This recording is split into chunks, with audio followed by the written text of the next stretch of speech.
नमस्कार, स्वागत है आपका फायदेमंद फंड्स में। और आज एक नए फंड पे बातचीत होगी जिसकी सीमाएं नहीं है, यानी वो किसी भी मार्केट कैप साइज में जो भी अच्छी लगे कंपनी को उसमें निवेश कर सकती है। मैं बात कर रहा हूँ यूनियन फ्लेक्सी कैप फंड की। एक ऐसा फंड जिसको ये आज़ादी होती है कि वो जहाँ पे ज़्यादा अच्छी अपॉर्चुनिटी देखे तो वहाँ पे वो पैसे लगाए। तो आजकल जो बाज़ार चल रहा है, जहाँ पे बहुत ज़्यादा करेक्शन हम लोगों ने मिड कैप में देखा, स्मॉल कैप में भी देखा, लार्ज कैप में भी काफ़ी अच्छा देखने को मिल चुका है। तो ऐसे में एक फ़ंड की नज़रिए से समझना ज़रूरी होता है कि उनकी स्ट्रेटजी क्या है और किस तरीके से वो इस वक्त पैसे को अपने डिप्लॉय कर रहे हैं जिससे कि मैक्सिमम रिटर्न लिया जा सके, चाहे वो किसी भी कैप के स्टॉक्स में हो। बातचीत करने के लिए हमारे साथ फंड के फंड मैनेजर विनय पहाड़िया जी हैं। लंबा अनुभव है विनय के पास और मार्केट से बहुत ही क्लोजली कनेक्टेड है। तो हम ये समझने की कोशिश करेंगे कि इस वक्त किसी भी निवेशक को फ्लेक्सी कैप क्यों चुनना चाहिए। विनय जी, बहुत बहुत स्वागत है आपका फ़ायदेमंद फंड्स में। पहला सवाल तो बिल्कुल मेरा सिंपल से यही है कि ये जो आपका फ़ंड है फ्लेक्सी कैप, इसका नाम है, तो कोई निवेशक इस वक्त जो चुनना चाह रहा है उसके सामने तरह तरह के ऑप्शंस होते हैं, तो वो फ्लेक्सी कैप फंड में पैसे क्यों लगाए? सबसे पहले नीरज जी बहुत बहुत धन्यवाद मुझे शो पर इनवाइट करने के लिए। सो आपका जो सवाल है कि फ्लेक्सी कैप फंड को क्यों चुनना चाहिए, काफ़ी तरह के फंड्स अवेलेबल हैं। तो एक मेरा सबसे आसान पॉइंट ये है कि फ्लेक्सी कैप एक सिंपल फंड है। अगर किसी निवेशक ने ये सोच लिया कि मुझे शेयर मार्केट में पैसे लगाने हैं और उसे कुछ ये नहीं पता है कि मुझे मिड कैप में लगाने हैं, लार्ज कैप में या स्मॉल कैप में, या किस सेक्टर में पैसे लगाने हैं, या कितना पैसे लगाने हैं, इक्विटी में ज़्यादा कम, तो उसके लिए ये बहुत सारे डिसीजंस लेने मुश्किल हो जाता है। वो एक आम निवेशक है, उसके लिए ये सारी चीज़ें डिसाइड करना बहुत मुश्किल होता है।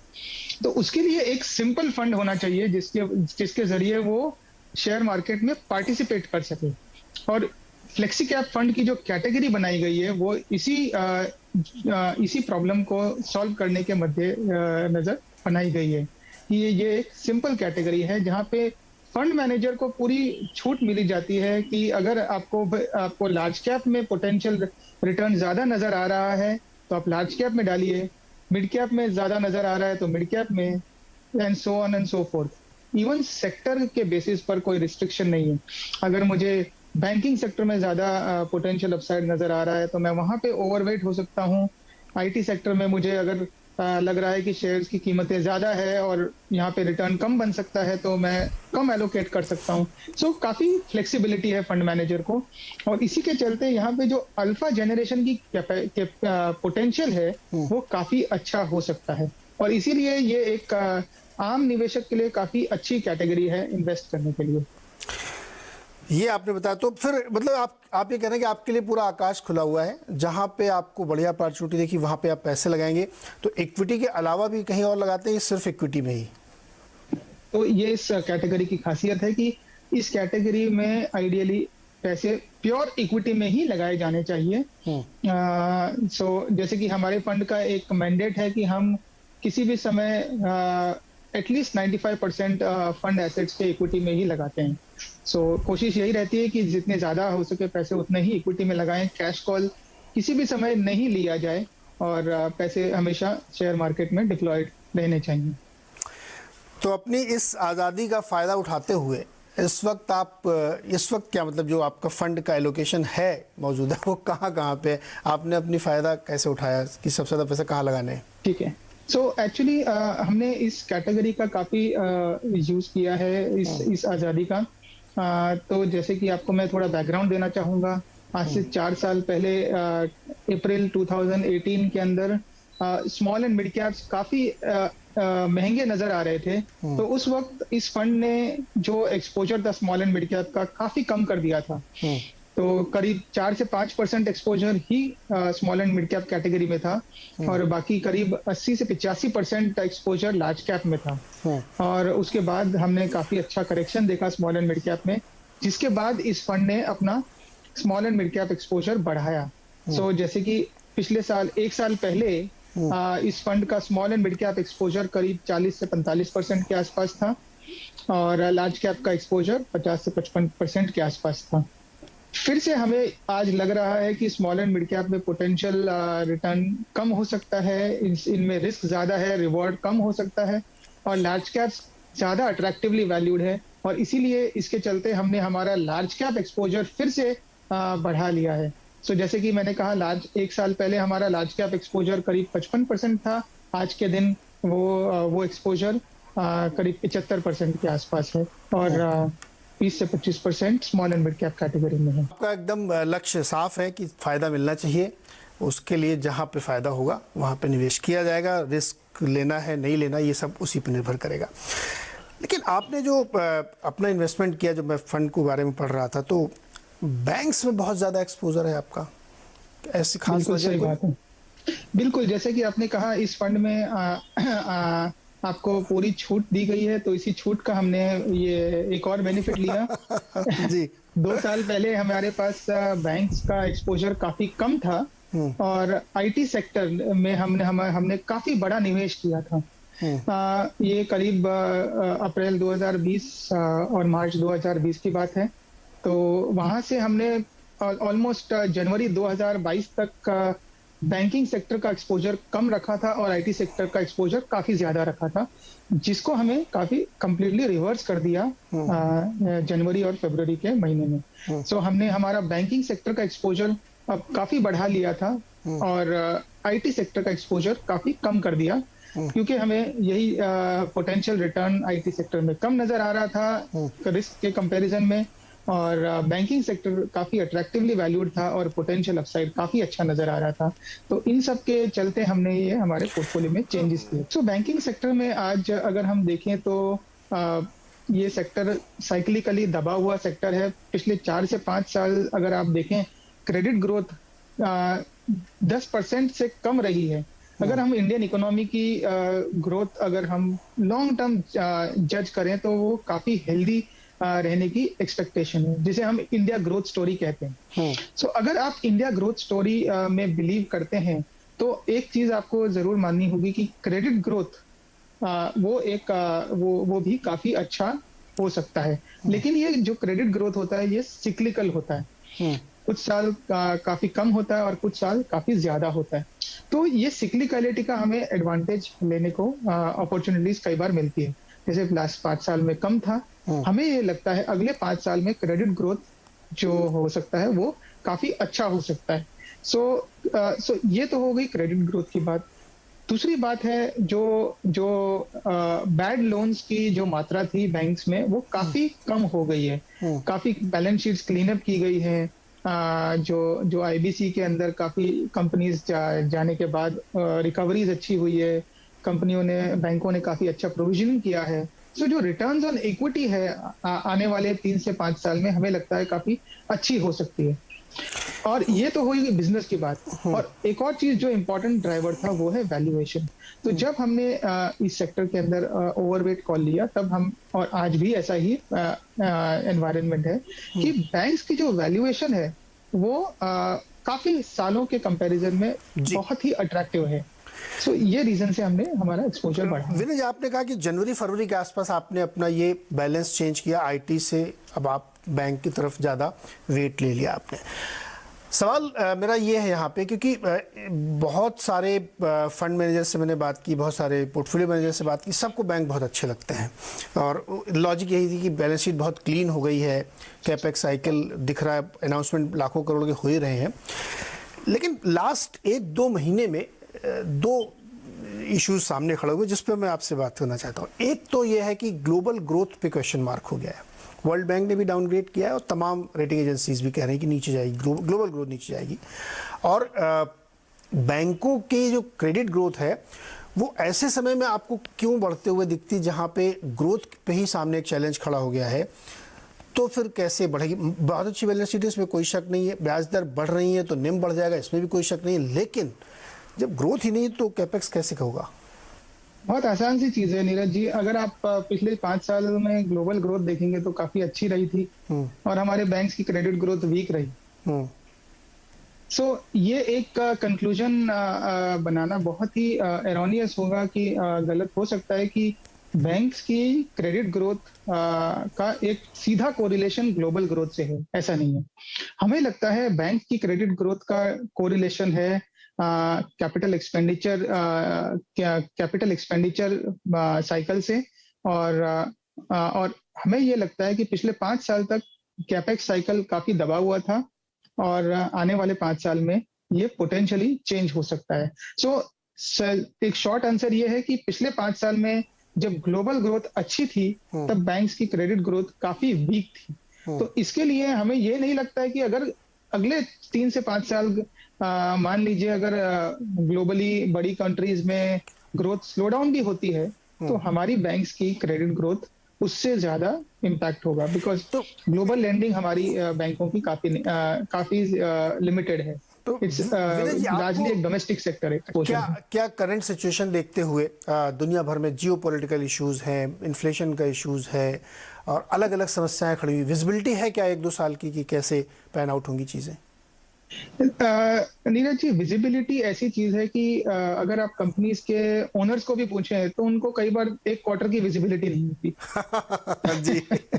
तो हम अगर आपको बताएं कि नहीं हमें 2 साल की विजिबिलिटी है तो एक रॉन्ग स्टेटमेंट हो जाएगा। हमारा जो ऑब्जेक्टिव होता है एज प्रोफेशनल इन्वेस्टर्स वो ये है कि हमें हर कंपनी को जज करना होता है कि उसके प्राइसेस आज क्या फेयरली प्राइस्ड है या अंडर वैल्यूड है, और अगर वो अंडर वैल्यूड है तो हमें उनको खरीदना चाहिए, और अगर वो ओवर वैल्यूड है तो हमें उन्हें सेल कर देना चाहिए।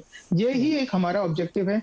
बहुत ज्यादा लॉन्ग टर्म फोरकास्टिंग के बेसिस पर आप कोई कॉल नहीं ले सकते हैं, specially because forecast can completely be inaccurate, आपको डिसीव कर सकते हैं। तो आपको एक जजमेंट लेना पड़ता है बेस्ड ऑन ट्रेंड्स। बिल्कुल विनय जी, इससे जुड़ा हुआ एक सवाल और लेते हैं फिर दूसरे सेक्टर तक बढ़ते हैं।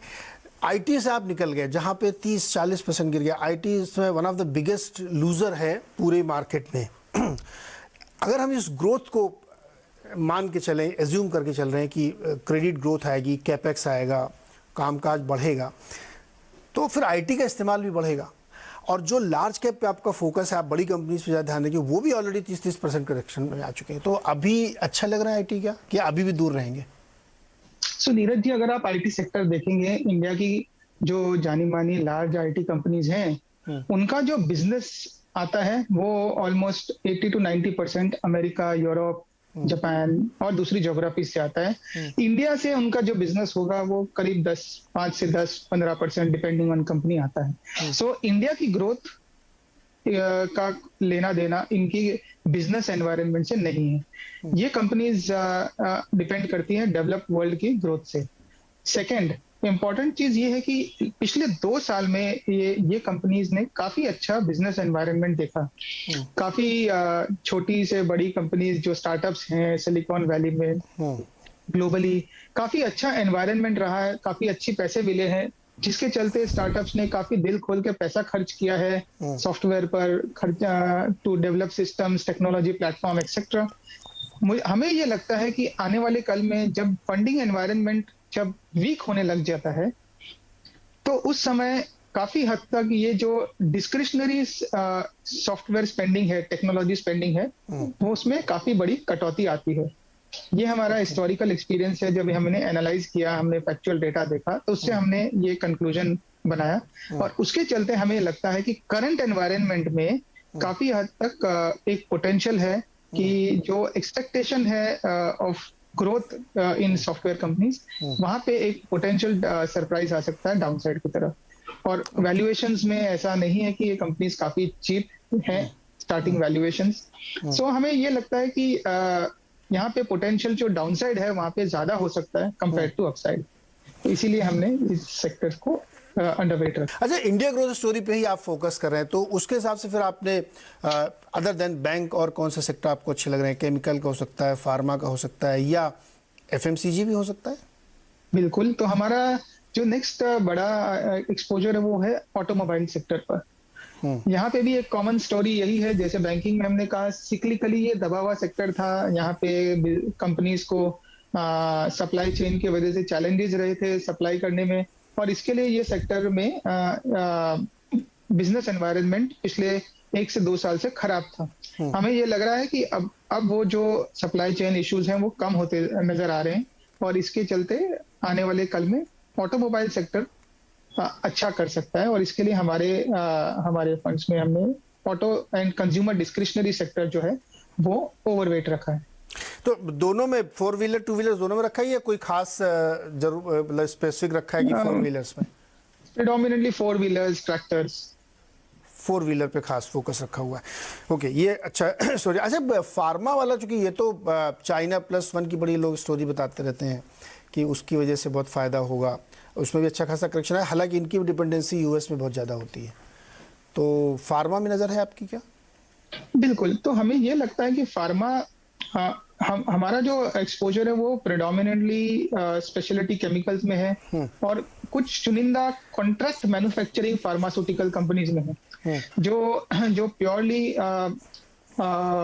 एडवांस्ड प्रोसेसेस में स्पेशलाइज करती हैं, जिनका एक बहुत ही बड़ा एक्सपोर्ट मार्केट है, जो जैसे आपने कहा चाइना +1 स्ट्रैटेजी का काफी अच्छा बेनिफिट उनको मिल रहा है। ये इन टाइप की कंपनीज में हमने निवेश किया है, चाहे वो फार्मा हो, चाहे वो केमिकल्स हो। एक जो कॉमन चीज हमने नोटिस की है वो ये है कि उन कंपनीज में एक इनहेरेंट स्ट्रॉन्ग कैपेबिलिटी होनी चाहिए to do something which is difficult to replicate, जो आम चीज नहीं हो, जिसके वजह से उनको सुपीरियर रिटर्न्स ऑन कैपिटल बन सकता है, जिसकी वजह से उनको सुपीरियर ग्रोथ मिल सकती है। हमारे पास वैसी टाइप की काफी कंपनीज हैं जो एक्सपोर्ट के ऊपर निर्भर है, लेकिन एक्सपोर्ट में भी प्रिडोमिनेटली चाइना +1 की बेनिफिशियरी रही है।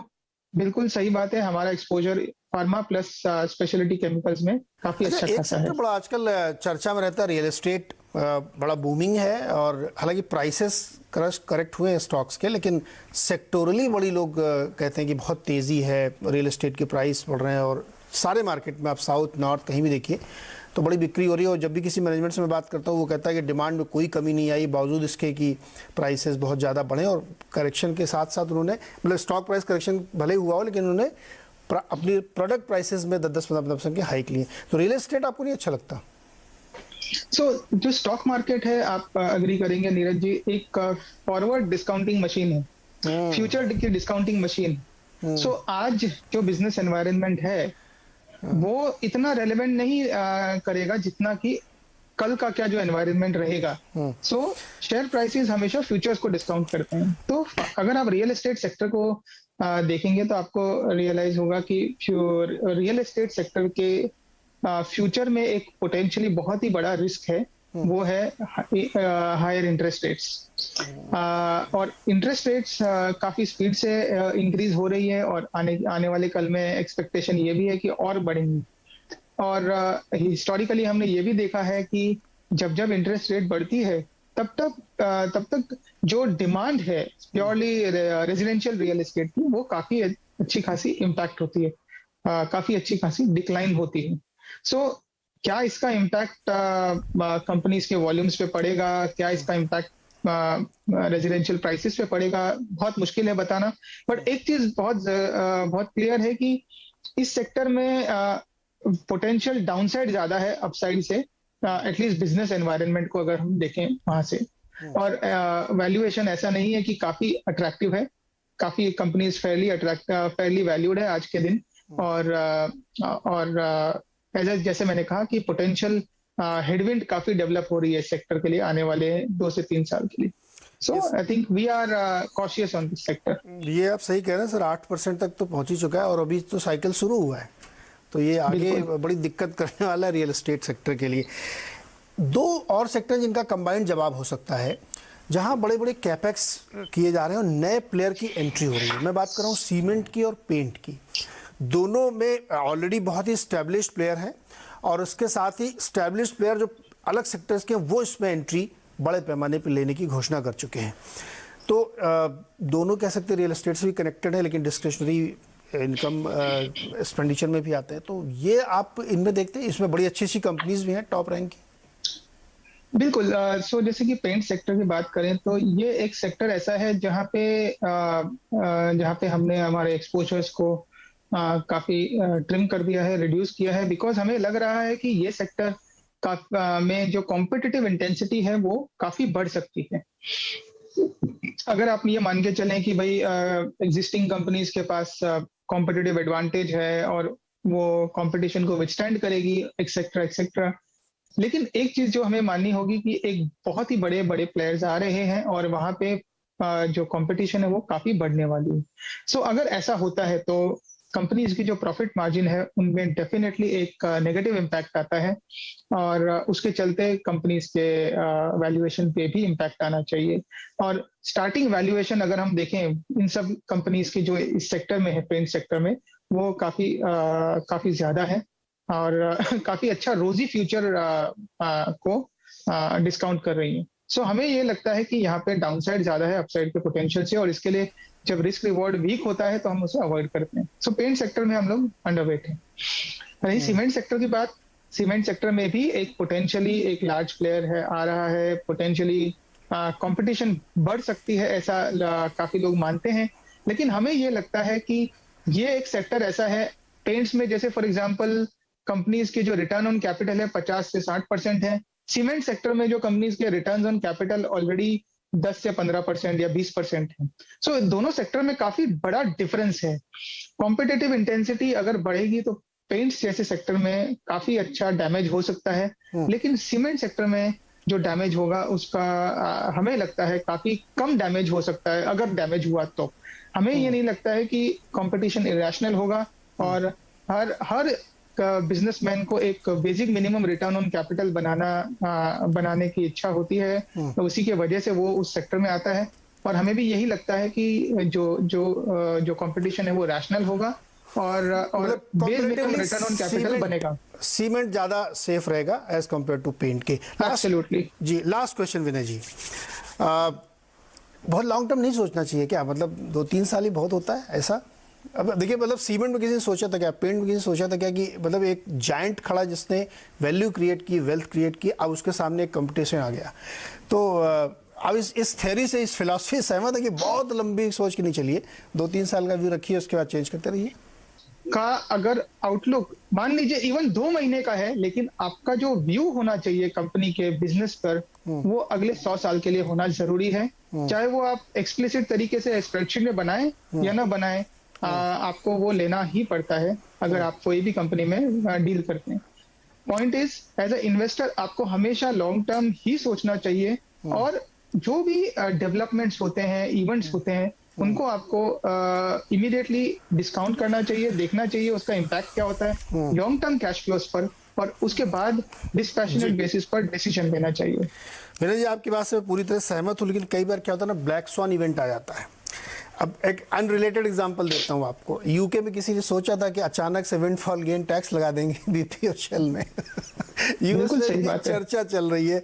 मतलब कई बार ऐसा लगता है कि इतना बढ़िया सेक्टर कोई भी हो सकता है, वो तो एग्जांपल के लिए हमने बोला, जहां पे अचानक से एक ऐसी चीज खड़ी हो जाती है जिससे लगता है कि इससे निजात पाने में 2-4 साल लगेंगे ही, तो फिर सारी गणित उस समय हम लोगों की गड़बड़ाती है। इसीलिए नीरज जी, इन्वेस्टर को डाइवर्सिफाइड पोर्टफोलियो मेंटेन करना बहुत जरूरी है। ये देखिए ना सर, पंच लाइन तो ये है कि इसलिए फ्लेक्सी कैप फंड जरूरी होता है यूनियन का।